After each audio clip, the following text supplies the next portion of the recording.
Good morning students.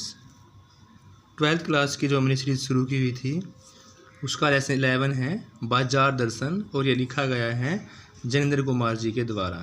आइए इसकी जीवन परिचय के बारे में पढ़ते हैं। जनेंद्र कुमार एक सुप्रसिद्ध कथाकार थे। क्या थे? सुप्रसिद्ध कथाकार थे। उन्होंने उच्च कोटि के निबंध साहित्य भी लिखे गए हैं। उनका जन्म 1905 में अलीगढ़ ज़िले के कोड़ियागंज नामक गाँव में हुआ। कहाँ पर हुआ?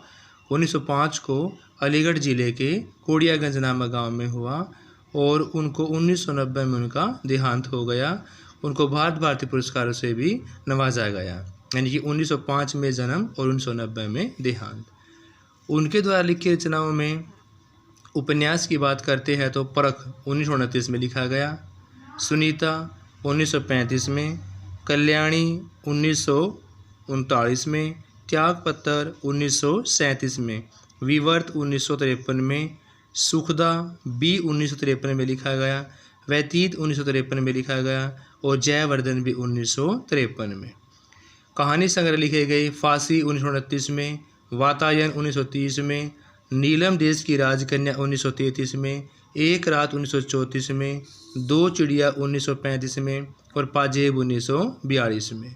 निबंध संग्रह लिखे गए 1936 में, प्रस्तुत प्रश्न लिखे गए, जड़ की बात 45 में लिखी गई, पूर्वोदय 1991 में लिखा गया, साहित्य का श्रेय और प्रेय 1953 में, मंथन 1953 में, सोच विचार 1953 में, काम प्रेम और परिवार 1953 में। इस प्रकार ये निबंध संग्रह जनेंद्र कुमार जी के द्वारा लिखे गए। स्टूडेंट्स, फर्स्ट क्वेश्चन आपका बाजार दर्शन के रचयिता का नाम बताना है। तो बाजार दर्शन जनेंद्र कुमार जी के द्वारा लिखा गया है। जनेंद्र कुमार जी का जन्म किस प्रदेश में हुआ? उत्तर प्रदेश में हुआ। और किस नगर में हुआ? अलीगढ़ में। कब हुआ? 1905 में। यानी कि आपके 4 क्वेश्चन हो गए। बाजार दर्शन लिखी गई है जनेंद्र कुमार जी के द्वारा। उत्तर प्रदेश में उनका जन्म हुआ।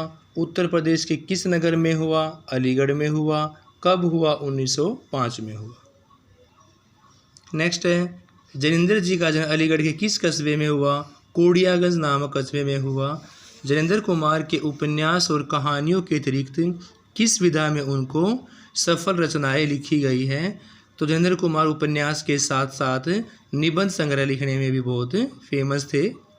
भारत सरकार ने जनेंद्र कुमार को किस उपाधि से सुशोभित किया है? तो भारत सरकार ने जनेंद्र कुमार को पद्म विभूषण से सुशोभित किया गया है। जनेंद्र कुमार को पद्म भूषण के अतिरिक्त कौन कौन से 2 प्रमुख पुरस्कार दिए गए हैं? साहित्य अकेडमी पुरस्कार और भारत भारती पुरस्कार से भी उनको नवाजा गया है। जनेंद्र कुमार जी का प्रथम उपन्यास परख है। परख उपन्यास कब लिखा गया? 1929 में लिखा गया। जनेंद्र कुमार जी का जन्म कब हुआ? 1990 में। कल्याणी उपन्यास का प्रकाशन बताना है। तो कल्याणी उपन्यास जो है वो जनेंद्र कुमार जी के द्वारा 1939 में प्रकाशित किया गया। त्यागपत्र उपन्यास का प्रकाशन 1937 में हुआ। जनेंद्र की रचना मुक्तिबोध किस विधा की है? तो मुक्तिबोध भी एक उनका उपन्यास है। उनका उपन्यास सुनीता का प्रकाशन कब किया गया था? तो 1935 में सुनीता का प्रकाशन किया गया था। नेक्स्ट आपका अनाम स्वामी किस विधा की रचना है? अनाम स्वामी भी एक उपन्यास है। वातायन किस विधा की रचना है? वातायन एक कहानी संग्रह है। स्टूडेंट्स, नीलम देश की राजकन्या कहानी संग्रह का प्रकाशन कब हुआ? 1933 में।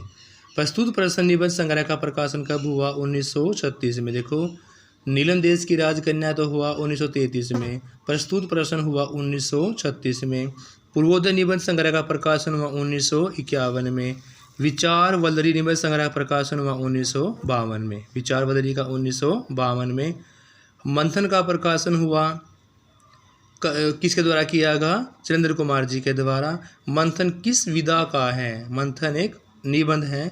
मंथन का प्रकाशन 1953 में किया गया। जड़ की बात का प्रकाशन 1945 में। देखो, जड़ की बात का 1945 में, मंथन का 1953 में। मंथन किस विधा का एक निबंध है। मंथन के रचयिता का नाम जनेंद्र कुमार है। विचार वल्लरी निबंध संग्रह लिखा गया 1952 में।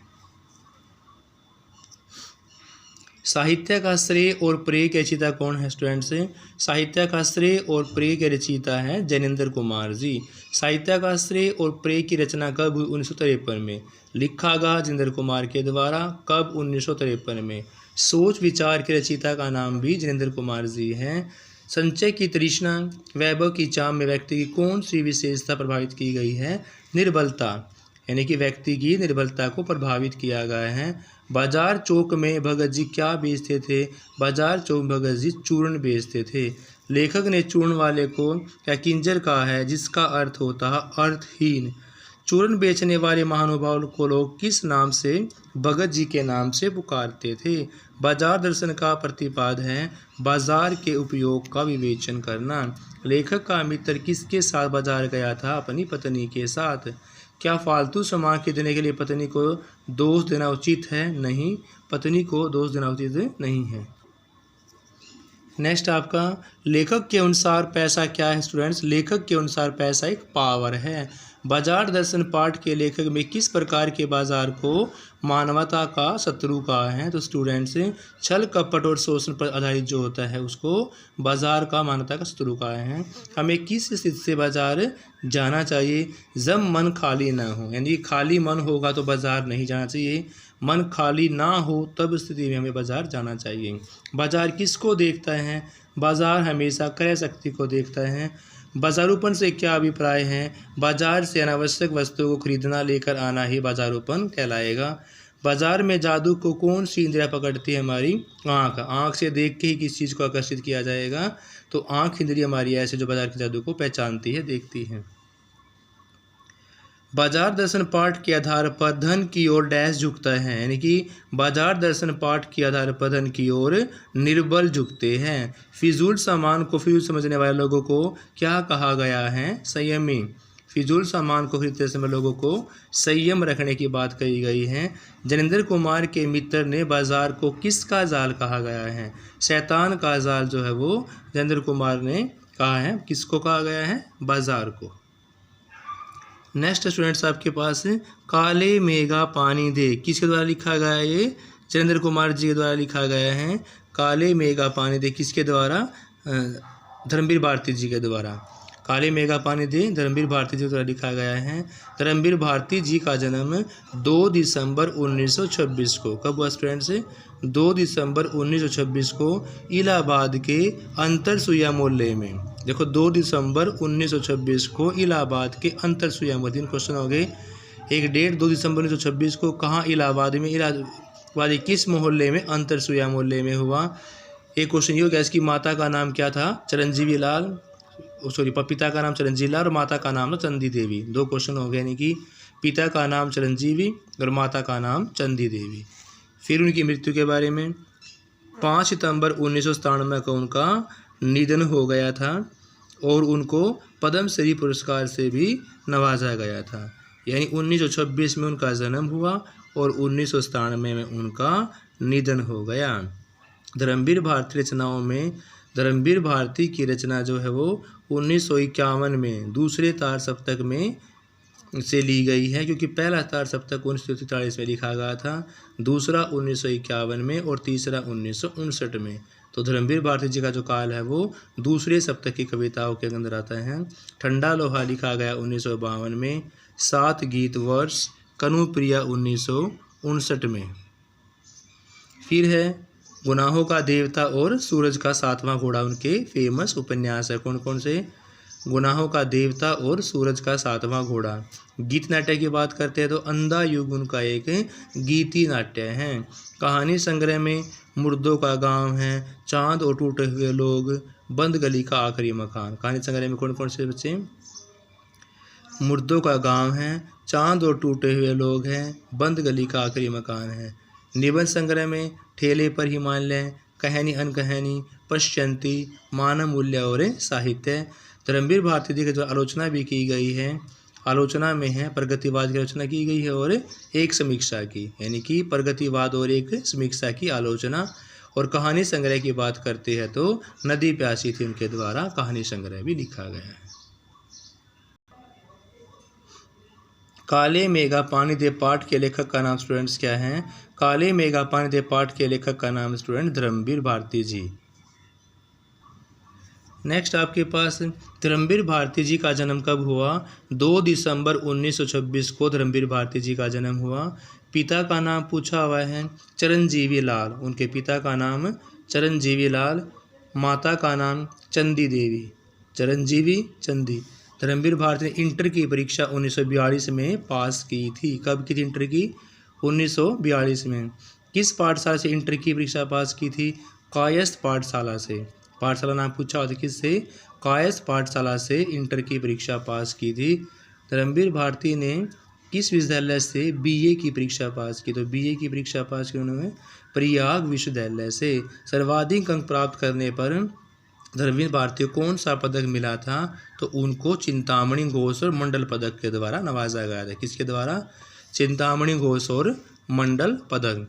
धर्मवीर भारती ने हिंदी में किस वर्ष एमए की परीक्षा पास की? धर्मवीर भारती जी ने एमए की परीक्षा 1947 में पास की गई। धर्मवीर भारती ने किस वर्ष पीएचडी की? अगर पीएचडी की बात करते हैं तो उनके द्वारा 1954 में की गई। पीएचडी की उपाधि तो किस विषय में की गई? सिद्ध साहित्य में। तो देखो धर्मवीर भारती ने एमए की 1947 में, पीएचडी की 1954 में और किस विषय में की? सिद्ध साहित्य के अकॉर्डिंग की गई। धर्मवीर भारती को पदक मिला चिंतामणि घोष मंडल पदक। बीए की परीक्षा कहाँ से पास की? प्रयाग विश्वविद्यालय से। इंटर की कहाँ से की? कायस्थ पाठशाला से। नेक्स्ट आपका धर्मवीर भारती जी किस पत्रिका के संपादक बने? धर्मवीर भारती जी धर्मयुग पत्रिका के संपादक बने। धर्मवीर भारती ने इंग्लैंड की यात्रा कब की थी? धर्मवीर भारती जी ने इंग्लैंड की यात्रा 1961 में की थी।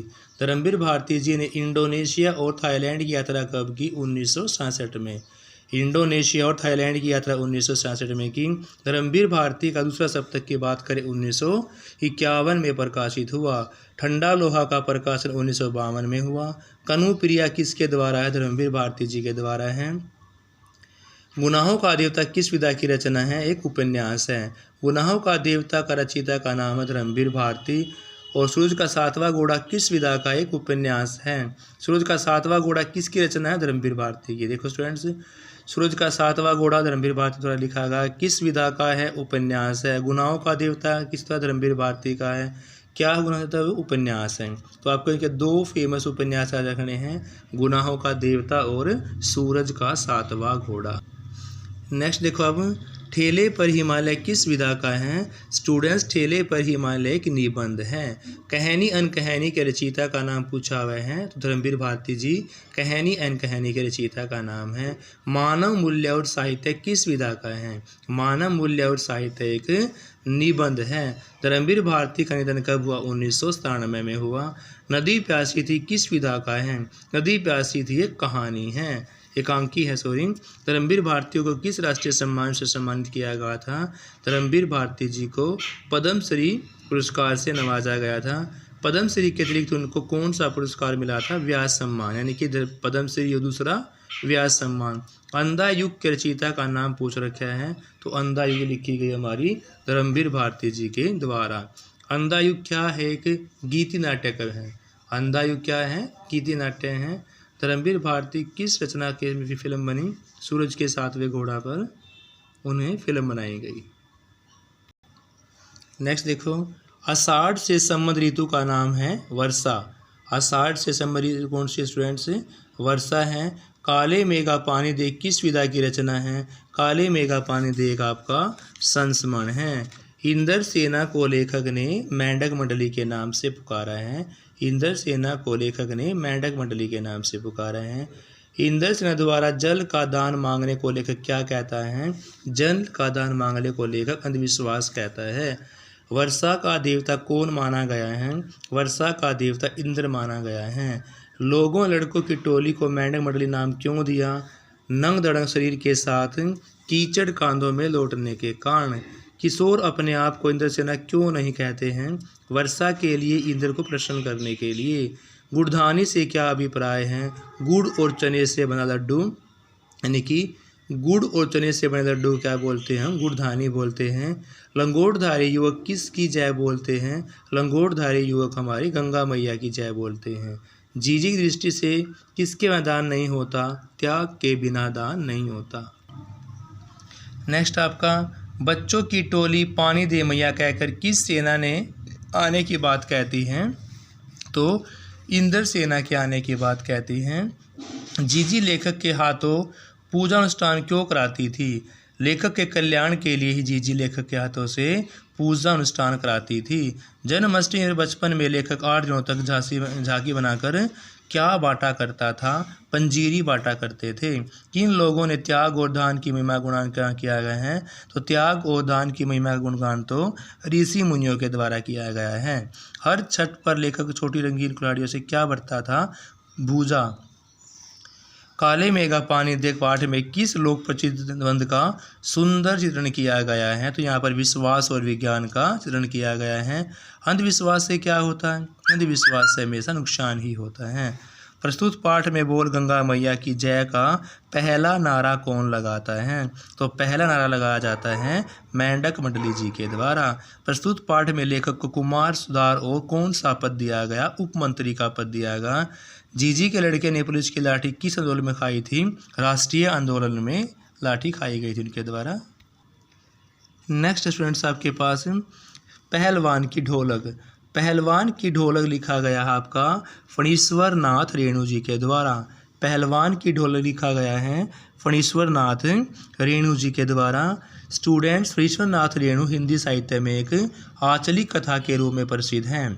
यानी कि जो गांव के आसपास, जो गांव के परिवेश में लिखी गई है उसको हम आंचलिक कथा बोलते हैं। तो रेणु जी हिंदी साहित्य में एक आंचलिक उपन्यास या कथा लिखने के रूप में प्रसिद्ध हैं। उनका जन्म 4 मार्च 1921 को बिहार के पूर्णिया 4 मार्च 1921 को बिहार के पूर्णिया यानी कि अरसिया जनपद के ओराई हिंगना नामक गांव में हुआ है। उनको पद्मश्री से भी नवाजा गया है और उन्होंने फिल्म उस उपाधि को त्याग दिया था। 11 अप्रैल 1977 को इस आंचलिक उपन्यासकार का निधन हो जाता है। इसका सबसे फेमस उपन्यास है मैला आंचल, जो लिखा गया था 1954 में। फिर अप्रति परिकथा वो लिखी थी 1957 में। दृक्तपा लिखा गया 1963 में।